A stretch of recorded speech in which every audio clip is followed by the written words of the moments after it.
बाळू मामांची मूर्ती डोळे भरून पहा, मामांच्या समाधीचं दर्शन घ्या, कपाळ भरून भंडारा लिहा आणि पोट भरून प्रसाद खा. तुमचं गाराणं माझ्या बाळू मामाला सांगा, तुमच्या जीवनाचं कल्याण झाल्याशिवाय राहणार नाही.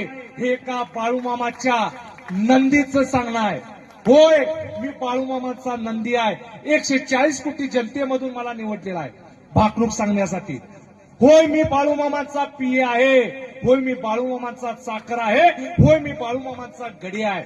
त्यांच्या दरबारात वर्षातून एकदा माझी 3 तासाची सेवा असते. महाराज, जगाचं भाकीत सांगितलं जातं. 140 कोटी जनतेतून मला बाळू मामांनी निवडलेला आहे. महाराजांना कदाचित थोडंसं माझं मगाशी खटकलं असेल की मी बाळू मामांच्या मार्फत आलेला आहे. होय, मला बाळू मामाने इकडे तुम्ही जा